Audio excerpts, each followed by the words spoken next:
Hi everyone, Olive here, and welcome to my very first review on this channel of a book that Feather, Rose, and I read as part of our feminist book club.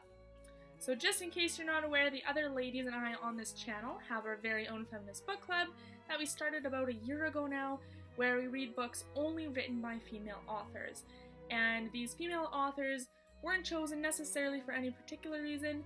It was mostly me, Feather, and Rose having a list of books we really want to read, as everyone does here on BookTube, and just deciding, hey, let's go for it. Let's celebrate some female authorship.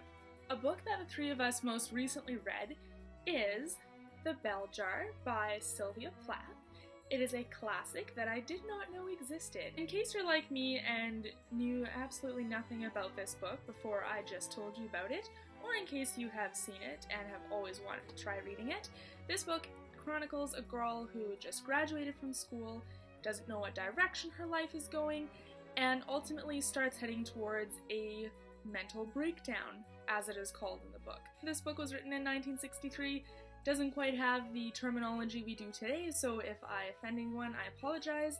Also, for your benefit, this is a spoiler-free zone, so do not worry about me ruining the end of this book for you. So one of the most striking things about this book is that it is written in a stream of consciousness style, otherwise known as literary fiction.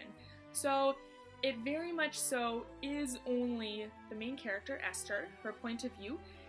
So in that sense, you really don't get a lot of detailed information about other characters or some of the other particular plot lines, but I absolutely loved that.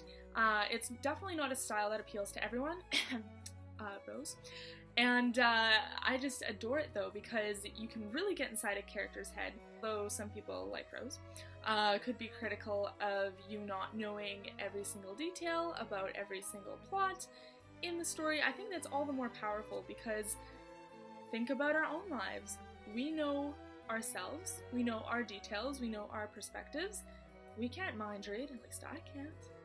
I think the reason why I really liked how Sylvia Plath writes the stream of consciousness in her book through Esther's eyes is because I found her writing style very much so mirrors how I personally think in my head. So the way that Esther is thinking, even some of the words, the phrases, the little quips she makes, really mirrors what goes on in my brain a lot of the time. Besides when she starts getting to the deep, dark depression stuff. Thankfully, I don't battle that. Just the way that she talks like a young woman going through a transitional period in her life. Currently, the way my circumstances are, I've gone through a massive transitional period in my life in the last couple of years, so I really identify particularly with the beginning of this book, where Esther is saying to herself, hey, I'm done school now. I have these opportunities, but do I want to use them? Do I want to pursue them? If so, which ones do I pursue? She doesn't have a ton of relationships, very strong relationships in particular aren't really a thing in the book, so she doesn't really know if she should have strong relationships with either family members or significant other or friends. So there's a lot that constantly battles in her head all at the same time. Another part of what makes Esther's character so real in my head is that she is partially real. So Sylvia Plath actually wrote this book as a semi-autobiography. So a lot of what is talked about in the book, I'd say a vast majority of it, is based actually on her own life. The topic of this book being so much about mental health and about trying to find direction while you're young, and trying to find out what's important to you is so prevalent to everyone. It doesn't matter that this book was written in 1963. It reads most of the time, in fact, to me anyways, that, you know, besides the obvious historical facts of being in the 60s, such as the cars or the dresses or whatever you want to reference about the 60s, not so much drugs in this one, this could easily apply to anyone today, and I think that's why I so strongly loved it. I think it crosses generations, it crosses time barriers of any kind, and is so important. It has so many very, very important things that we should all talk about. Also, I think part of what makes this book such a keystone in classical feminist literature, in the sense of classics that are feminist, not classical feminist literature, is that the character acts how a lot of young women nowadays would act. So when I say that, I mean that she has guys she wants to have sex with, but she sort of just wants to have sex with them to have sex. It's not necessarily that she's fallen in love with her boyfriend from high school, wants to get married, wants to have kids.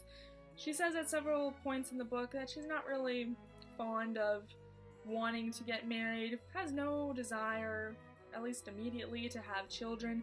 So just the fact that Sylvia Plath is writing this in 1963, where it still very much was a thing to have a nuclear family, this was really groundbreaking at the time. Like, 1963 wasn't so long ago, but 1963 is a totally different era in terms of social norms. And while Plath is very conscious of breaking those social norms, which I absolutely adore, it is still at times a product of the time. So there are quite a few racist comments in here.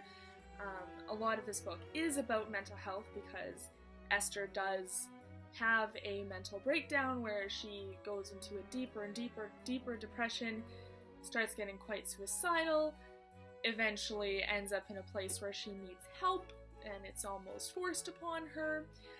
And the thing is, at the time, mental health was treated extremely different than it is nowadays. So it's really awesome to read this book and think, oh, thank God we have come so far to treat people who need help with mental health and to make it okay to talk about mental health.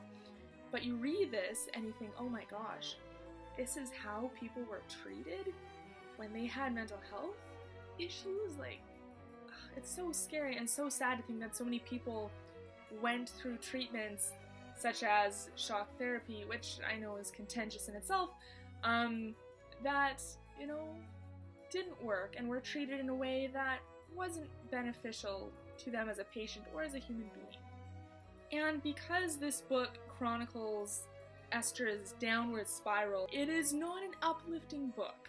It is a book about mental health. And I think that is so incredibly important for everyone to read. The barriers are really starting to be broken down. But, I mean, number one, the fact that a book like this in 1963 came out to talk about mental health barriers and to start breaking down those barriers is still incredible to me. Number two, it sucks that we have to do this still. And because this book chronicles Plath's and Esther's downward spiral, I really wasn't sure how it was going to end. So I loved reading the book the entire time, even though it was really difficult to get through at times, just in terms of content.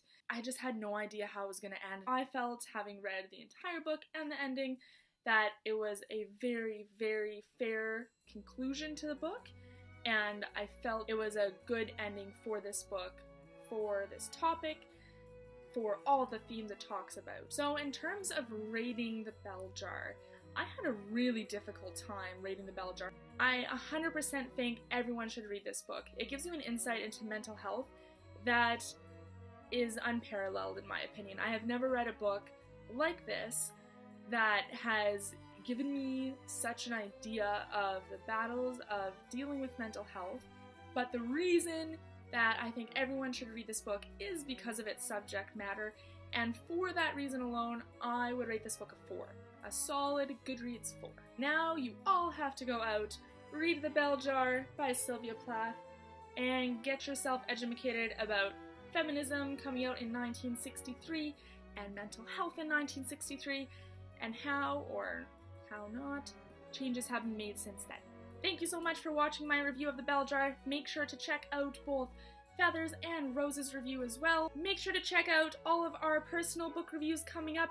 Tomorrow I will be reviewing Milk and Honey by Rupi Kaur, and I hope to see you back on the channel. Happy reading!